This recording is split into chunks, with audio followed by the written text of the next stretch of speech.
doing an impressive job changing the world. We're changing the world. Yeah, the whole world. We're changing the world. You know each other? Mr. President, how are you? Good to see you. Welcome. Thank you. Nice to see you again. Okay. Vice President Pam Bondi, nice to see you. Nice to see you. Hi, Mr. President. Good to see you. Yes. I'm Susan Lyons. Very nice to meet you. Nice to meet you. My thoughts. Nice to see you. Nice to hear you. What was it? Yeah. Thank you. Good to meet you. Thanks.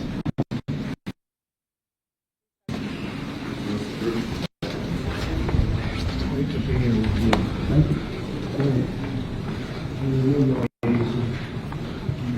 That's good. I had no idea you were going to be this good. Well, I said, I think I got this very smart. Yeah, no, it's very small. It's easier, right? What are you doing now? Do I sign here? Grab it there.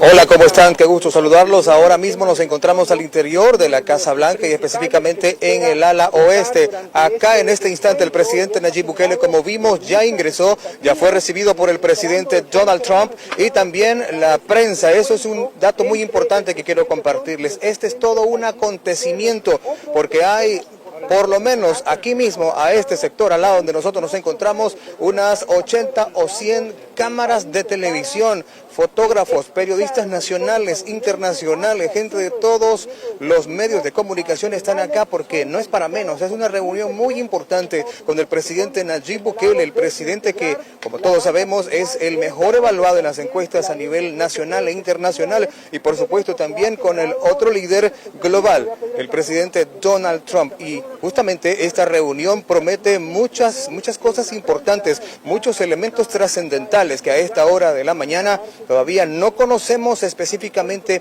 qué elementos van a acordar. Sin embargo, ahora mismo se dirigen a la oficina oval, a la oficina del presidente Donald Trump, y reviste de muchísima importancia porque es la primera vez que el presidente Donald Trump invita a un presidente de Latinoamérica para poder participar en su oficina en una reunión de trabajo. Lo trascendental de esto es que también se lograrán acuerdos nacionales, acuerdos que le van a funcionar a todos nosotros como salvadoreños y por supuesto a nivel general. En este instante los medios de comunicación están ya desmontando, recibieron la llegada del presidente Nayib Bukele y están listos para participar de la conferencia de prensa, posible conferencia de prensa, pero por lo menos la toma oficial de la fotografía que se realizará en la sala de prensa de aquí mismo de la Casa Blanca, al interior de la Casa de Gobierno de los Estados Unidos. Estamos por movernos en este instante, sin embargo tenemos que comentarles también de que ahora mismo por lo menos se espera una reunión de unos 60 minutos o tal vez un poco más para poder entrar en detalles sobre los acontecimientos que van a discutir, hablando de la migración, hablando de las acciones de seguridad.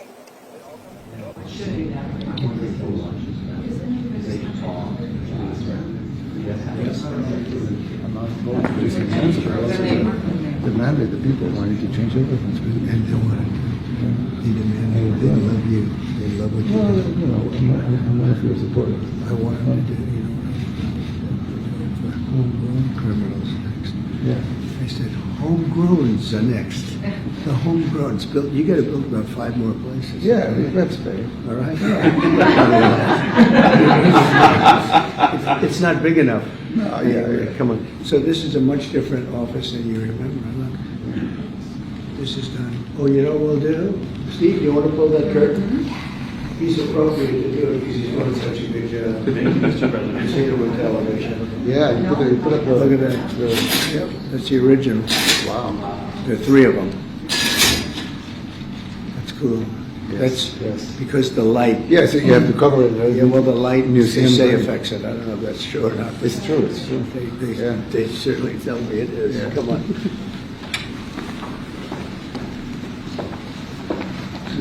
We even put liberals in.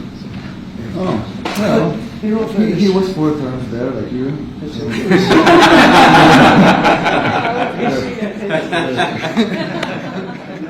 man for a long time. He's matured very nicely. He's a smart guy, right? Sir, we're going to do a photo of you Okay. two first, and then we'll have the VP come in just after. 3, 2, 1. Thank you, and now... Do one more. Put the whole thumbs up. This Thumbs is up first. Yeah, good. Get in here. 3, 2, 1.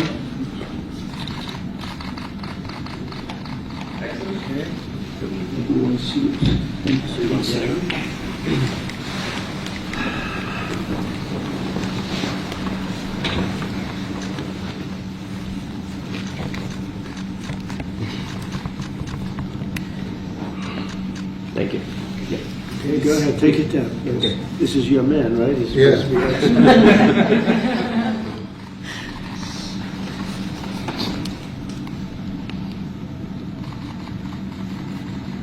I'll tell you who's good. Whoever sends us those tapes that we get, they become sensations in this country. You know? The tapes, getting out of the planes. That's what people want to see. Respect. They want to see respect. They don't have respect. They're starting to have it here too, but they don't have the respect. Whoever does that does a great job. Oh, we have a team, yeah. You got a good team. Can I use them? Yes. It's all yours. Even the sound, you know, Yeah. the whole deal. It's very good. It's like a movie. It's a movie. It's a soundtrack, but it's real. And Cecil B. DeMille. You ever hear of Cecil B. DeMille? Great movie. The great movie, the greatest of them all. But no, it's really, and I would say Marco has a big impact. yes. It's all over. It's being played all over. Because they want to stop crime. They want to stop crime. Let's stop crime. It's the only way. Let them in, please. It's the only way. So you're just going to have a small group, a small gathering of Yeah. journalists. We're nice. They've got it. Oh, okay. The ratings like The ratings, I they haven't been saying that. You give me the ratings. Exactly. Becomes like, You know, with Biden, you know, with Biden, you have like one guy, you know. Really, really good.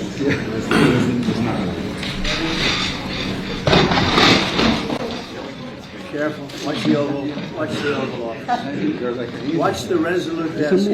We don't want it, we just sent it down first. No. Put it down. We don't need cameras in. That sounded like a pretty bad crash. Six scratch, you see a broken desk.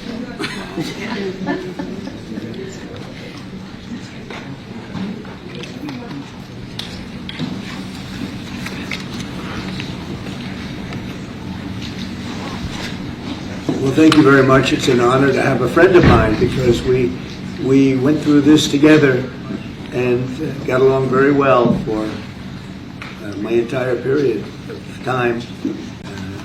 So I knew him as a very young man. Now he's just a young man, and he's done a fantastic job. Mr. President, it's an honor to have you. Thank you. You're doing incredibly for your country, and we appreciate working with you because you want to stop crime, and so do we. And it's very, very effective. And I want to just say hello to the people of El Salvador and say they have one hell of a president. Okay, and I mean that, and I know him well. I know him as a very young man, Marco, even younger than you. You know, he started pretty young. He'll always be younger. Young at heart. But I want to thank you for the great job you're doing. I appreciate it very much. Thank you. Well, it's an honor. We're very happy, and we're very eager to help. We know that you have a crime problem, a terrorism problem that you need help with. And we're a small country, but if we can help, we will do it. And we actually turned the murder capital of the world, that was the journalists call it, right? Murder capital of the world, into the safest country of the Western Hemisphere. And, you know, sometimes they say that we imprisoned thousands. I like to say that we actually liberated millions. So, you know, like, it's very good. that line. Do you think I can use that? In fact, Mr. President, you have 350 million people to liberate. Yeah. But to liberate 350 million people, you have to imprison some.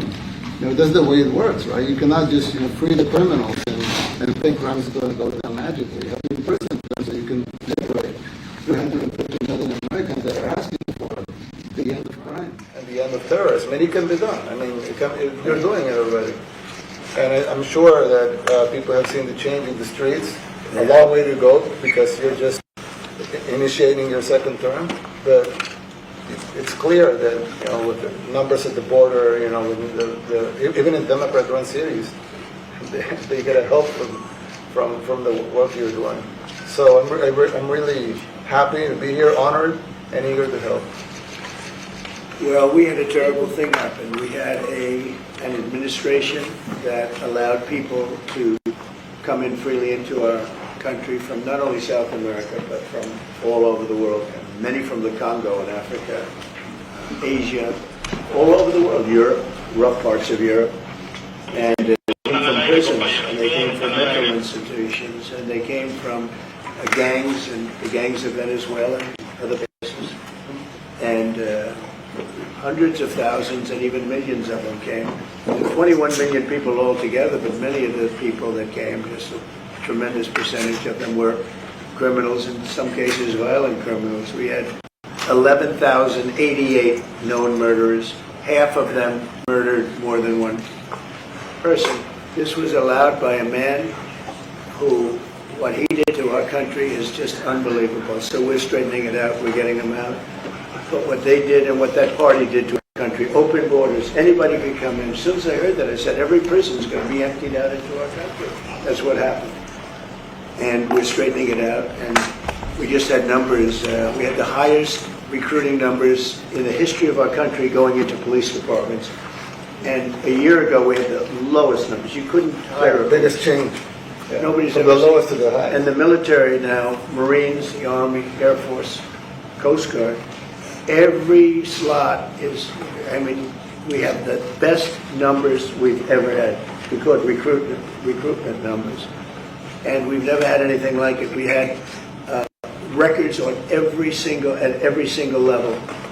But very important, the policemen. The policemen are joining forces now that we really were having a hard time with policemen because we weren't protecting our police. Yeah.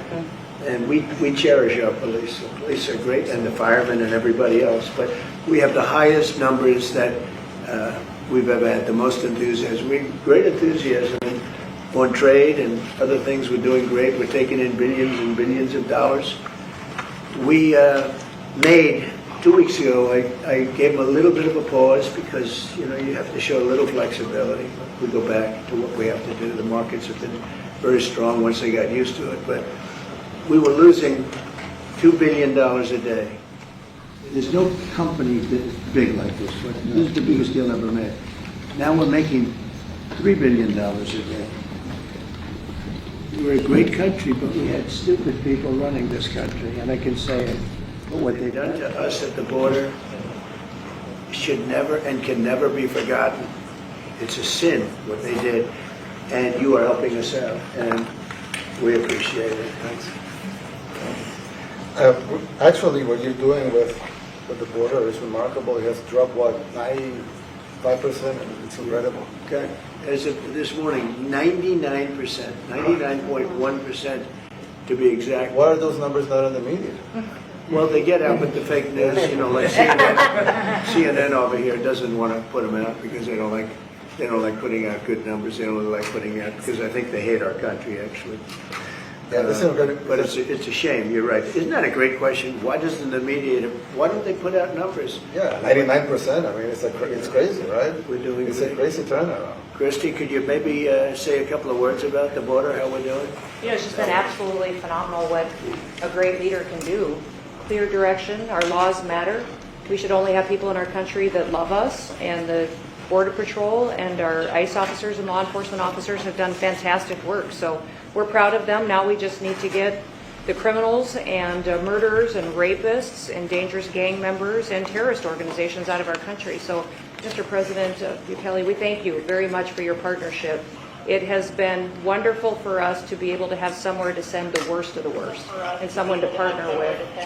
And we'd like to continue that partnership because it's been a powerful message of consequences. Mr. President, you wanted people to know that there was consequences if you break our laws and harm our people and endanger families. And this is a clear consequence for the worst of the worst that we have somewhere to put them. Thank you very much. Yeah, we even had this gang member from Venezuela, one of the ones you sent. We interviewed him just, to get some information, etc. from them. And he said, oh, I got arrested 6 times, but they released me the 6th time, so I should be released again. And then he said, well, what's the last thing you do? And he said, well, I shot a cop in the leg, but I didn't kill him. I just shot him in the leg. And we're like, this guy was arrested 6 times here in the United States, 6 times. He was released 6 times, and in the he was released 5 times, and the last time he was sent to El Salvador, right? So he's not getting a release. But the last time he shot a cop, actually, and he shot him in the leg. So these are, like you said, there's something broken. It's the liberal establishment. But they're not running things anymore in this country, and we're run by, and I don't say conservative, I don't say anything, we're run by people with great common sense. Yeah, common sense. Because it's all common sense. Yeah. It's not liberal conservative, it's common sense. Exactly. Like, do you allow men to play in women's sports? Do you allow men to box your women and box? Because I know you have a lot of boxing. That's violence. That's abuse of violence a woman. against women. It's abuse of a woman. Totally. But we have people that fight to the death because they think men should be able to play in women's sports. And some of those sports, it wouldn't matter much, but it still matters. But some of them are very dangerous for women. Some years ago, like I said, a decade ago or so, women rights movements were pressuring so that we enacted specific laws to avoid men abusing women. And I think those laws were great because there were a lot of men abusing women. But now some of the same people are trying to backtrack on that and actually trying to make new laws allowing men to abuse women in sports. So actually that doesn't make sense. It doesn't make sense. It's crazy. They have weightlifting records, right? Yeah. A woman gets up this way, she's incredible. A guy gets up and beats her by 100 pounds. What are you going to do? A record that hadn't been broken in 18 years. They put on an ounce and an ounce, quarter of an ounce, eighth of an ounce for 18 years. Now they have a guy come up, ping. The whole thing is crazy. But they continue to fight. And I don't like talking about it because I want to save it for just before the next election. I say to my people, don't even talk about it because they'll change. And but I watched this morning. There was a congressman fighting to the death for men to play against women in sports. And you say to yourself, why? What are they doing? What are they doing? But your country's not too big on that. No, of course not. We're big in protecting women. You're good. Yeah. It's a very important form of protection, too. And as you can see, most of my cabinet are women, so That's impressive. yeah. And that's why you And run. they're not DEI hires or anything. They're just great at what they do. Right? That's right. This is very impressive. Yeah, This is a first. We've had women, but we've never had 3 of them right here. 4 and 3 men. Look at what we have. You guys feel a little bit mistreated? That's good. I like it. We've been advanced. I've been very advanced in that regard too. We have Pam, who's been so Yes, fantastic. and Christy. Christy, and the most powerful woman they say. I know, exactly. They're all afraid of her. Susie Wells. Oh, she's tough. Yeah. Most powerful woman in the world, according to magazines. What do I know? Yes. But I think she probably is. Yeah, she probably is. Yeah, she probably is. Congratulations. And Stephen, who's done such a great job. Yes, thank you, sir. We have great He's people. very famous too. But we love working with him. He really lets them have it. Right? Yeah, exactly. There's no games. No. It's very good. He knows. Do you have any questions, please? Go. Let's not start with CNN because they're just so wrong. Yeah, please. Yeah, thank you, Mr. President. You repeatedly mentioned last night that Russia's attack on Ukraine was a mistake. What is the exact mistake? And had you given Putin a deadline to actually move toward a ceasefire? The mistake was letting the war happen. If Biden were competent, and if Zelensky were competent, And I don't know that he is. We had a rough session with this guy over here. He just kept asking for more and more. That war should have never been allowed to happen. That war, I went 4 years and Putin wouldn't even bring it up. And as soon as the election was rigged and I wasn't here, that war started. There was no way that war should have been allowed to happen. And Biden should have stopped it. And you take a look at Putin. I'm not saying anybody's an angel. But I will tell you, I went 4 years and it wasn't even a question. He would never, and I told him, don't do it. You're not going to do it. And it was the apple of his eye, but there was no way that he would have done it. All you had to do is lower oil prices. If you lowered oil prices, Biden kept the prices so high because he made it impossible to get it. If you lowered oil prices, you wouldn't have had the war. But you wouldn't have had it with me anyway. That war would have never happened. And I think it's a great abuse. So now what do? You get a country where 25% of its land is gone, and the best locations, where millions of people are killed. You know, you haven't reported accurately the death. And this was Biden's war, and I'm trying to stop it. And I think we're going to do a good job. I hope we're going to do it. They lose 2,500 young people a week, think on average. Now, they're Russians and they're Ukrainians, but it's 2,000, we don't care, it's like whatever it is. They're not from your country, they're not from mine, but I want to stop it. 2,500, it's a killing field. It's like the Civil War. You take a look, I look at the satellite pictures. This should not be happening in our time. Of course, our time can be pretty violent, as we know. But that's a war that should have never been allowed to start. And Biden could have stopped it, and Zelensky could have stopped it, and Putin should have never started it. Everybody's to blame. Have you spoken to President Zelensky, sir, about his offer to purchase more Patriot missile batteries? Oh, I don't know. He's always looking to purchase missiles, you know. He's against, listen, when you start a war, you got to know that you can win the war, right? You don't start a war against somebody that's 20 times your size and hope that people give you some missiles. If we didn't give them what we gave, remember, I gave them javelins. That's how they won their first big battle with the tanks that got stuck in the mud, and they took them out with javelins. They have an expression that Obama at the time, Obama gave them sheets and Trump gave them javelins. But there's something that should have never happened. It's a really shame. The towns are destroyed. Towns and cities are, you know, largely destroyed. They have the spires, you know, the beautiful spires that go up. They say that we're the most beautiful in the world in Ukraine for whatever reason, but the most beautiful in the world, they're mostly laying on their side, shattered and broken. And most importantly, you have millions of people dead. Millions of people dead because of 3 people.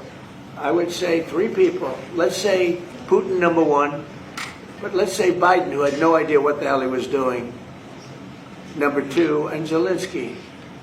And all I can do is try and stop it. That's all I want to do. I want to stop the killing.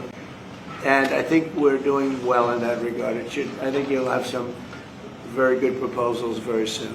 Last question, sir. Have you attributed a motive, sir? Have you attributed a motive through the FBI investigation behind the attack on Governor Josh Shapiro over the weekend? No, I haven't, but the attacker was not a fan of Trump, I understand, just from what I read and from what I've been told. The attacker basically wasn't a fan of anybody. It's probably just a whack job. And certainly a thing like that cannot be allowed to happen. Good relation with President Bukele, the best guarantee that this time you won't terminate the temporary... I have a great relationship with this man. I have the best relationship with him. We've known each other. I've known him since he was a very young man, as I said, very, very young. And I was impressed. I said, look here, this guy is... In fact, you sort of look like a teenager. You look like a teenager. I said, I don't know if that's good or bad, Mr. President. He grew up well in the last 5 years. Do you support the extension for nationals of El Salvador under... I support him. Status? Do you plan to ask him? How important is it for you to send people? Let's hear the question from this very low-rated anchor at CB. Thank you, President Trump. Do you plan to ask President Low-rated. Bukele to help return the man who your administration says was mistakenly Which one is it? deported? The man who was mistakenly deported to El Salvador? Well, let me ask Pam, would you answer that question? Sure, President. First and foremost, he was illegally in our country. He had been illegally in our country. And in 2019, two courts, an immigration court and an appellate immigration court, ruled that he was a member of MS-13 and he was illegally in our country. Right now, it was additional paperwork had needed to be done. That's up to El Salvador if they want to return him. That's not up to us. The Supreme Court ruled, President, that if, as El Salvador wants to return him, this is international matters, foreign affairs. If they wanted to return him, we would facilitate it, meaning provide a plane. So will you return him, President Bukele? You are doing a great job. Thank you, President. Stephen Miller, wait a minute. Could you just also respond to that question? Because, you know, it's asked by CNN, and they always ask it with a slant, because they're totally slanted, because they don't know what's happening. That's why nobody's watching them. But would you answer that question also? Yes, gladly. So, as Pam mentioned, there's an illegal alien from El Salvador. So, with respect to you, he's a citizen of El Salvador. So, it's very arrogant even for American media to suggest that we would even tell El Salvador how to handle their own citizens as a starting point. As two immigration courts found that he was a member of MS-13. When President Trump declared MS-13 to be a foreign terrorist organization, that meant that he was no longer eligible under federal law, which I'm sure you know, you're very familiar with the INA, that he was no longer eligible for any form of immigration relief in the United States. So we had a deportation order that was valid, which meant that under our law, he's not even allowed to be present in the United States and had to be returned because of the foreign terrorist designation. This issue was then, by a district court judge, completely inverted, and a district court judge tried to tell the administration that they had to kidnap a citizen of El Salvador and fly him back here.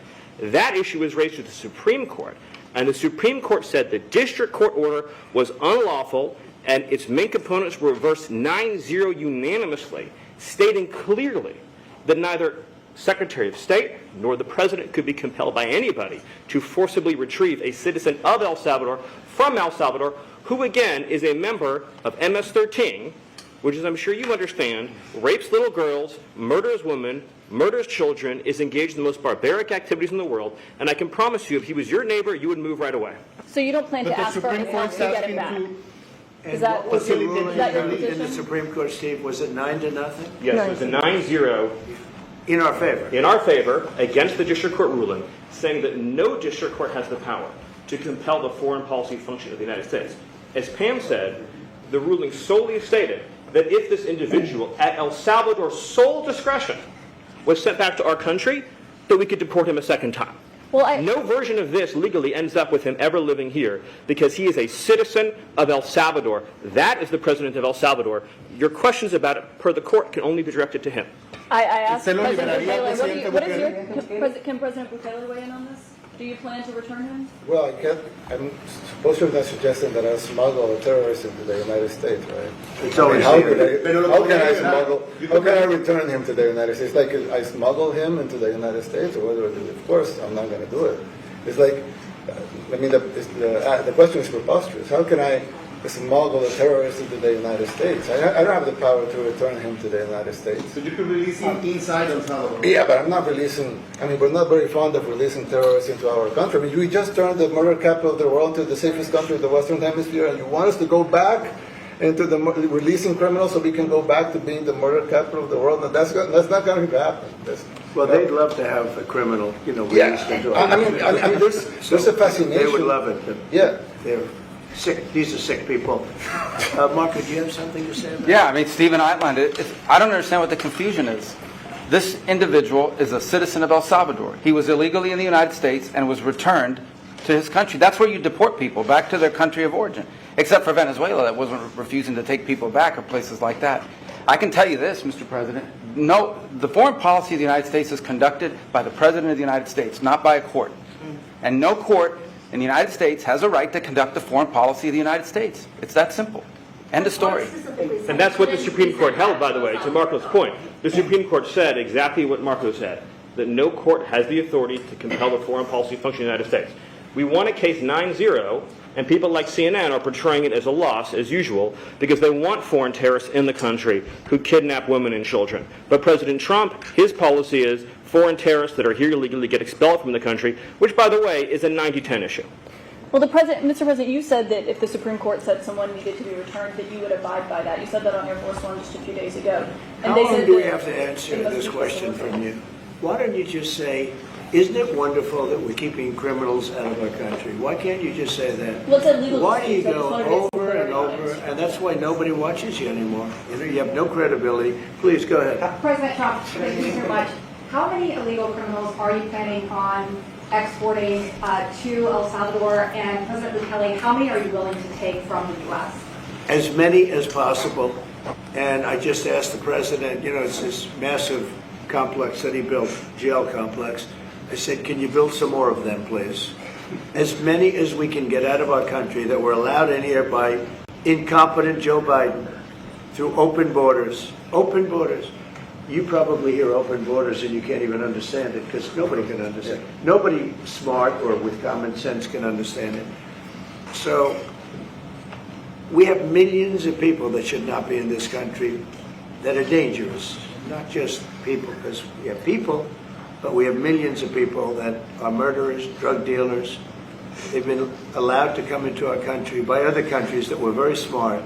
When they heard this very low IQ president, and by the way, I took my cognitive exam as part of my physical exam, and I got the highest mark, and one of the doctors said, sir, I've never seen anybody get that kind of, that was the highest mark.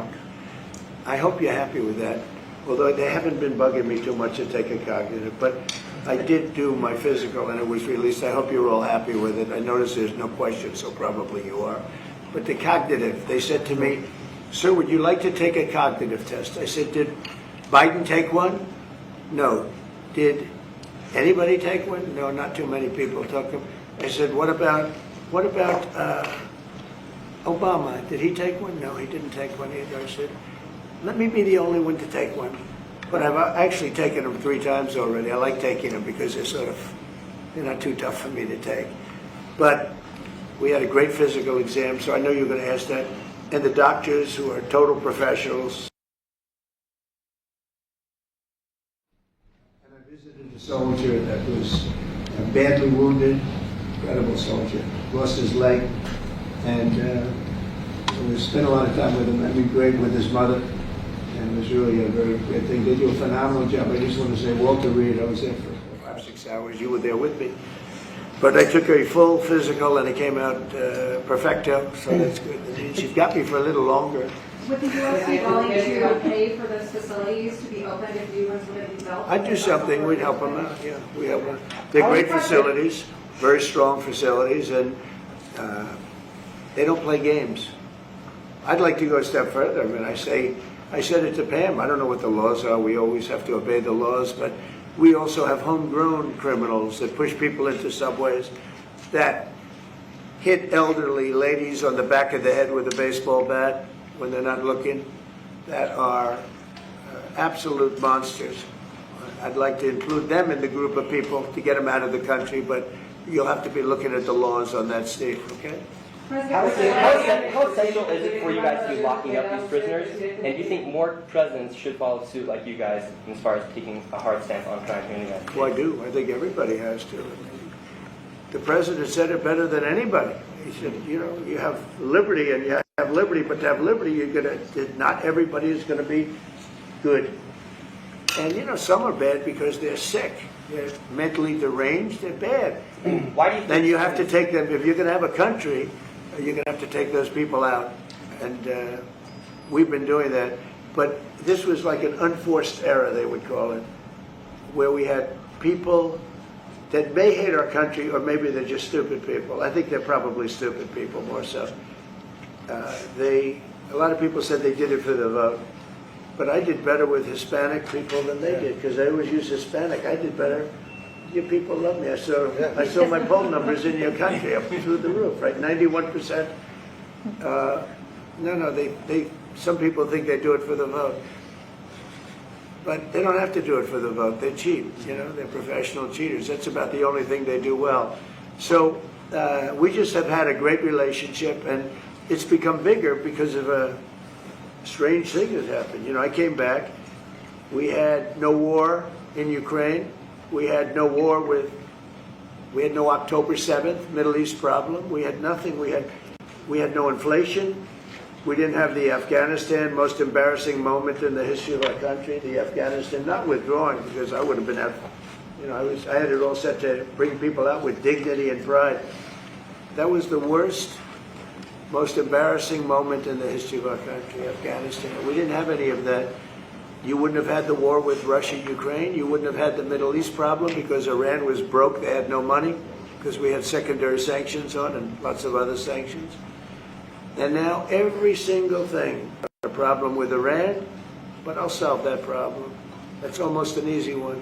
We got to solve a war that should have never started, Ukraine and Russia, and we'll get that solved. And we have to solve problems, and we already solved inflation. You know, if you look at the numbers are incredible, actually. Stock market's up, and we're not letting other countries take advantage of this country like they have for the last 40 years. So thank you very much. You have a question, please? Yes, Mr. President, thank you so much. You scored another major investment win this morning when NVIDIA pledged to build its AI supercomputer, the first time ever, right here in the United States. Thank you. Now that's a question I like. That's true. What is your reaction to this announcement, sir, and how will this positively benefit Americans across the country? Well, it's one of the biggest announcements you'll ever hear, because NVIDIA, as you know, controls that almost the entire sector, which is one of the most important sectors in the world, between chips and semiconductors and everything else. And they're the biggest. And the other biggest we already have coming in and spending $300 billion, as you know. They announced 2 weeks ago. But NVIDIA is so highly respected. And this was an announcement that a lot of people, I knew it was going to happen, but not to the extent that it happened. Big. And the reason they did it is because of the election on November 5th and because of a thing called tariffs, as I say, the most beautiful word in the dictionary. After love, God, relationship. The press actually hit me. I said, tariff is the most beautiful word in the dictionary. What about family, love, God? So I got hit even on that. You understand? I said, okay. So now I say it's my fifth most favorite word because they get you on anything. But no, that NVIDIA, it's one of the great companies of the world, modern, super modern companies, controls segments that nobody, you know, sort of controls the world in a sense, and they're coming in here in the biggest way with hundreds of billions of dollars. Not like millions of dollars, hundreds of billions of dollars, and I'm honored by it. And I want to thank Jensen and all of the people that we deal with. They're great people, they're brilliant people. And without tariffs, they wouldn't be doing it. Thank you very much. Are you please. considering additional sanctions against Russia after their latest attack? And do you have an update on the rate and when you might announce them? Well, I already have sanctions on Russia. I put them there. If you remember, Nord Stream 2, that's the big pipeline that goes through Europe. I stopped it. That's Russia's pipeline, the largest pipeline, I think, in the world. It goes to Germany. And I stopped it. And when Biden came in, he approved it. And then they say, oh, I'm friendly with Russia. No. Putin said, you know, if you're my friend, I'd hate to see you when you're my enemy. I stopped the biggest economic job they ever had. I stopped it cold, right? It was dead. You know that, right? And Biden came in and he immediately approved it. What was that all about?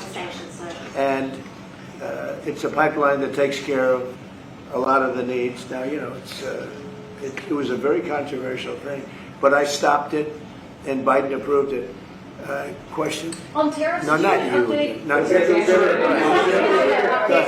on semiconductor tariffs and potentially pharmaceuticals. What? Semiconductor tariffs and potentially pharmaceuticals. Pharmaceuticals we're going to do. We don't make our own drugs, our own pharmaceuticals. We don't make our own drugs anymore. The drug companies are in Ireland and they're in lots of other places, China. And all I have to do is impose a tariff. The more, the faster they move in. The higher the tariff, it's very serious. it's inversely proportional. The higher the tariff, the faster they come. And yeah, we're going to be doing that. That's going to be like we have on cars. We have, as you know, a 25% tariff on cars. We have a 25% tariff on steel and aluminum. And that's what that category fits right now. Do you have a percentage in mind and a timeline? I have a timeline, yeah, not too distant future. We're doing it because we want to make our own drugs. We're doing it because we want to make our own steel and aluminum, lumber, other things. And they're all coming in. We have record numbers, $7 trillion. Since I announced, like a month and a half ago, since I came in, we have over $7 trillion being invested in the country. We didn't have $1 trillion. We didn't have $500 billion for some of these guys. I didn't know what the hell they were doing. So we have the largest investment that we've ever heard of, and we're only 2 months in.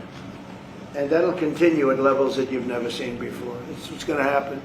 And even the stock market's up today. It's we also, you know, a lot of people didn't say it the way it was. We had the largest gain in the stock market in history on every single category last week. That was a nice game because we're getting little because people didn't understand the power of our our country economically if you use it right. Do you have something to say on that, JD? Yes, sir. I mean, look, for 40 years we have lost manufacturing capacity. Workers have seen their wages stagnate. And some of the most critical things that we need, from the pharmaceuticals, the drugs that we give to our children, the antibiotics that we give to our kids, to the weapons that we actually need to fight a war, if God forbid we had to fight a war, we don't make enough of that stuff. And so President Trump ran explicitly on changing that. Yes, as the president mentioned, it caused a little bit of disruption in the market, but I actually think over the long term, workers are going to benefit, stocks are going to go up, American businesses are going to benefit as we reinvest and reindustrialize our country. And the auto workers and the Teamsters and all of the unions, you know, not traditionally Republican, but I'm winning those unions by, we're up 40, 50 points on the Democrats. They're losing everything. They're losing everything because they just have policies that are not believable. They fight for policies that are 5% popular, and nobody knows who the 5% are. I mean, nobody can find the 5%. But if you go back to Ohio, and by the way, we have the great championship team from Ohio coming in today, right? Very big day. And that's going to be a little bit later. And that'll be, if you want to stick around, I'll introduce you. You'll see some very large people, right? You'll see some people that even you have not seen people like this. These are big, these are 6'7", 380 pounds with no fat. Okay, that's pretty good. But the team, the national championship team, is being honored today at the White House, so that'll be exciting. If you're around, you want to stay around, I'll have you up there. You can tell them all about your prison, how you have to behave.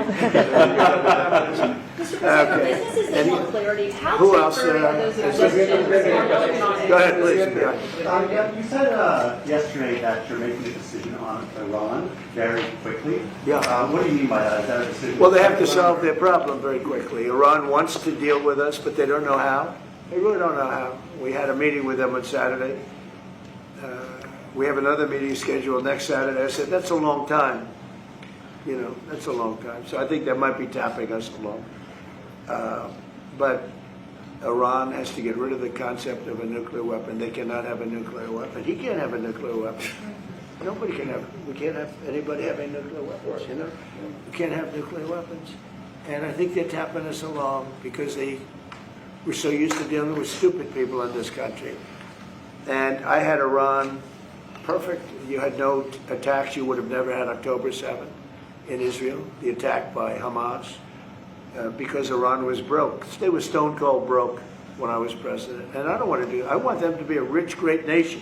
The only thing is, one thing, simple. It's really simple. They can't have a nuclear weapon. And they got to go fast because they're fairly close to having one. And they're not going to have one. And if we have to do something very harsh, we'll do it. And I'm not doing it for us, I'm doing it for the world. And these are radicalized people, and they cannot have a nuclear weapon. Does that include potential strike on Iranian nuclear facilities? Of course it does. Just a follow-up question, a clarification. You mentioned that you're open to deporting individuals that aren't foreign aliens, but are criminals, to El Salvador. Does that include potentially U.S. citizens, fully naturalized Americans? If they're criminals and if they hit people with baseball bats over their head that happen to be 90 years old, and if they rape 87-year-old women in Coney Island, Brooklyn, yeah, that includes them. What, do you think there's a special category of person? They're as bad as anybody that comes in. We have bad ones too. And I'm all for it. Because we can do things with the president for less money and have great security. And we have a huge prison population. We have a huge number of prisons, and then we have the private prisons, and some are operated well, I guess, and some aren't. But he does a great job with it. We have others that we're negotiating with too. But no, if it's a homegrown criminal, I have no problem. Now, we are studying the laws right now. Pam is studying. If we can do that, that's good. And I'm talking about violent people. I'm talking about really bad people. Really bad people. Every bit as bad as the ones coming in. And I made the statement when I heard about this a long time ago now, 4 years ago. When I heard that this guy was having open borders, I said every single criminal from all over the world is going to be dumped into our country. And that's what happened. Jails. The jails of the Congo were emptied out. The jails of Venezuela were emptied out. And you know what happened? Their crime went way down. But now Venezuela has other problems. You know what the problem is? They have no money. Yeah. Because I shut off their oil, and we put secondary tariffs because they're not doing what's right over there. They know what to do. We spoke to them. I spoke to them. They know what to do. But they have no money. Venezuela has no money. But Iran had no money. And Iran behaved so beautifully. And then Biden took all those secondary tariffs and tariffs on.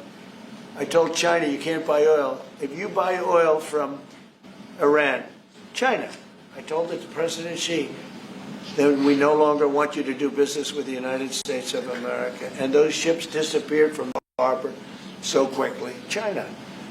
Get along great with China. Are the talks with Iran productive? Do you want to continue that? What?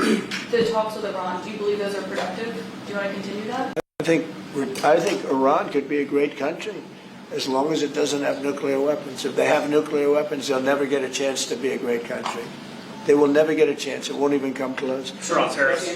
Yeah. Yeah, thank you. Yesterday you mentioned short-lived product exemptions. Which specific products are you considering, and how long is short-lived? Weeks, months? I'm looking at something to help some of the car companies where they're switching to parts that were made in Canada, Mexico, and other places, and they need a little bit of time because they're going to make them here, but they need a little bit of time. So I'm talking about things like that. What about any Apple products and other cell phones?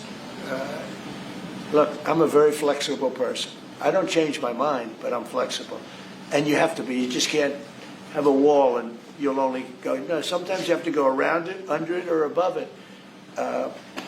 There'll be maybe things coming up. I speak to Tim Cook. I helped Tim Cook recently, and that whole business. You know, I don't want to hurt anybody, but the end result is we're going to get to the position of greatness for our country. We're the greatest economic power in the world if we're smart. If we're not smart, we're going to hurt our country very badly. We lost with China over the Biden years trillions of dollars on trade. Trillions of dollars. And he let them fleece us. And we can't do that anymore. And you know what? I don't blame China at all. I don't blame President Xi. I like him. He likes me. I mean, you know, who knows? Who the hell cares? Do you have any updates on But you know what? What? Do you have any updates with talks with China? No, let me just tell you this. I don't blame China. I don't blame Vietnam. I see their meeting today. Is that wonderful? That's a lovely meeting. They're meeting like trying to figure out how do we screw the United States of America. Don't forget, the European Union was formed to do just that. The European Union was formed to hurt the United States and on trade.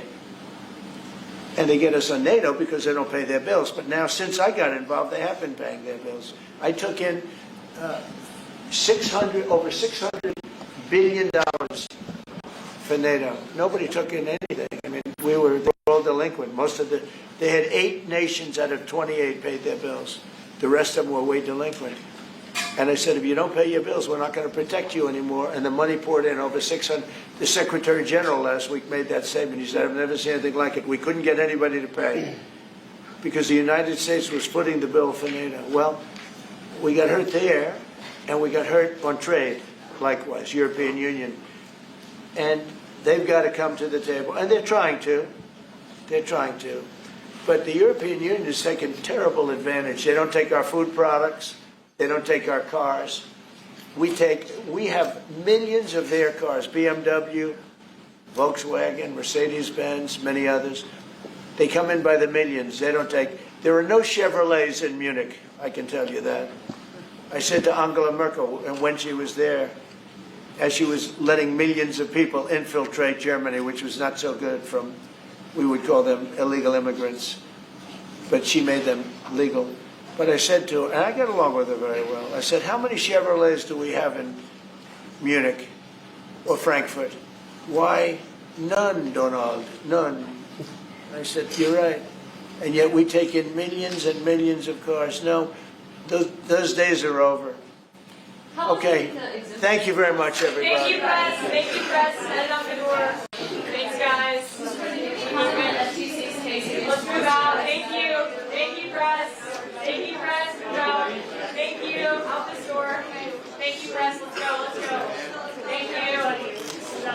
Let's go. Let's go.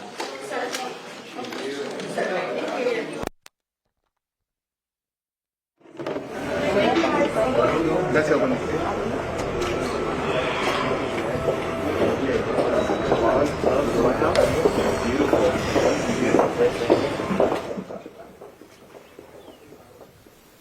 De lo que ocurrió dentro de la oficina oval en la Casa Blanca, este encuentro histórico, una fecha histórica en la que el presidente Nayib Bukele sostuvo esta reunión tan importante, acompañado de sus ministros, la embajadora, la secretaria de Comunicaciones, dentro de la Casa Blanca con el presidente Donald Trump, el secretario de Estado Marco Rubio, el vicepresidente J.D. Vance. Parte de los temas que se han hablado, bueno, el mismo presidente Donald Trump mencionaba, tienen un presidente genial, un mensaje para los salvadoreños sobre pues la popularidad que goza el presidente Nayib Bukele, como ya sabemos, uno de los líderes mejor evaluados por parte de los salvadoreños. También mencionaba, este es el momento de las mejores relaciones. Él mencionaba que tiene excelentes relaciones con el presidente Nayib Bukele y esto pues obviamente se muestra a través de esta reunión. Es uno de los pocos líderes que se ha reunido con el presidente Donald Trump acá en la Casa Blanca durante su segundo mandato. Sabemos de que ya habían tenido un encuentro previo hace algunos años y en esta ocasión ha sido recibido con todos los honores acá en la Casa Blanca, en la capital de los Estados Unidos. El presidente Nayib Bukele mencionaba, El Salvador era la capital mundial de los homicidios. Ya sabemos durante 2016 un récord de criminalidad que existía en el país y cómo a raíz de la llegada del presidente Nayib Bukele a la presidencia en 2019, esta espiral de violencia ha ido decreciendo gracias al éxito del Plan Control Territorial implementado por su Gabinete de Seguridad y, por supuesto, el régimen de excepción que se ha aprobado en coordinación con la nueva Asamblea Legislativa. Está dando como resultado estas cifras de criminalidad que se han reducido en nuestro país. También el presidente Bukele mencionaba, los Estados Unidos tienen un problema con la criminalidad, tienen un problema con el terrorismo que El Salvador puede ayudarles a resolver. El Salvador puede darles alguna ayuda porque ya lo ha logrado, ya ha tenido éxito esta estrategia de seguridad en El Salvador y también respondía a algunas de las críticas que se han realizado con anterioridad. Muchos hablan de que se han encarcelado a cientos de personas, pero la realidad, dice el presidente Bukele, es que se han liberado a miles de salvadoreños de las garras de la criminalidad en nuestro país y, por supuesto, este modelo exitoso con medidas probadas y soluciones que han dado resultado está también al servicio de la Casa Blanca acá en los Estados Unidos. También escuchábamos parte de los detalles, ¿no? Cómo el presidente Bukele elogiaba la reducción en las cifras de migración en la frontera sur de los Estados Unidos, un tema que tal vez no ha sido muy retomado por los medios internacionales, pero que sin duda ha acaparado también esta parte de la reunión y el presidente Bukele celebraba que el presidente Trump haya reducido la migración irregular en más del 90%. Parte de los temas que se han tratado en esta visita histórica, una reunión que ha durado pues un poco más de una hora o cerca de una hora. Y que sin duda ha tenido la atención de los medios internacionales, una sección de preguntas y respuestas en la que también se abordaban temas domésticos de la política estadounidense, pero que no ha pasado por alto la importancia de este encuentro, el combate a la criminalidad, tanto en El Salvador como el apoyo que se está recibiendo de parte del gobierno del presidente Nayib Bukele a esta segunda administración del presidente Donald Trump. Vamos a esperar qué es lo que ocurre en el desarrollo de esta agenda. Sabemos de que dentro de la oficina oval, como decíamos, está el ministro de la Defensa y el ministro de Seguridad, así como también la canciller y la embajadora de El Salvador acá en los Estados Unidos, por supuesto la secretaria de Comunicaciones, y sin duda va a haber una agenda posterior a este encuentro en diversas instituciones acá en los Estados Unidos, donde se va a profundizar esta cooperación, se va a estrechar este vínculo entre ambos países, cómo El Salvador está pues siendo ya un referente, cómo está siendo punta de lanza para brindarles también algún tipo de soluciones al gobierno de los Estados Unidos y mostrar el camino de cómo ha sido exitoso en El Salvador este modelo. Nosotros nos encontramos a un par de metros de la Casa Blanca, está cercado, como pueden observar, el acceso peatonal debido a que posterior a esta reunión, pues el presidente Nayib Bukele se desplazará desde la Casa Blanca hasta la Casa Blair, que es el lugar donde se hospedan los dignatarios que vienen y visitas oficiales que se alojan acá en Washington, D.C. Y por supuesto hay un ambiente donde hay mucha curiosidad. Muchas personas nos preguntaban qué es lo que estaba pasando y nosotros decíamos la visita oficial del presidente Nayib Bukele. Héctor Peñate ha estado dentro de la Casa Blanca. Él estuvo también dándole seguimiento a esta reunión, ha tenido el privilegio de estar en la Casa Blanca y por supuesto nos tiene más detalles de lo que ha ocurrido, de la cobertura internacional que se ha dado a esta reunión y por supuesto estamos esperando que pues nos dé más detalles de qué es lo que ha ocurrido, cómo se ha dado esta reunión, que por cierto fue bastante ligera, bastante jovial, hubo un ambiente pues bastante cálido. Héctor, tú estuviste ahí, cuéntanos cómo ha sido la reunión, cómo ha sido este encuentro. Así es, Salomón, interesante porque definitivamente hay muchas cosas de las que platicaron, temas domésticos, temas que atañen exactamente a los estadounidenses y por supuesto también sobre el ejemplo que representa El Salvador a nivel internacional y ahora mismo el presidente Donald Trump está refrendando esa actividad. Dijo algunas palabras importantes, que estaba respaldando al presidente Nayib Bukele en muchas de las acciones que realiza. Esto le da muchísima trascendencia porque al final de cuentas es necesario que El Salvador conozca, que el mundo entero sepa qué es lo que está sucediendo en nuestra nación, sobre todo los cambios. Ahora prácticamente damos por sentada la seguridad, pero todo depende de un gran trabajo, de una amplia actividad que ha tenido el presidente Nayib Bukele desde el 2019 cuando llegó a la presidencia de la República. Ahora mismo estamos muy cerca de los 900 días sin homicidios, estamos muy cerca también de erradicar completamente el accionar de las pandillas y justamente recién salimos de la oficina oval junto a los presidentes donde en este instante se han quedado ellos en carácter privado junto a sus dos comitivas,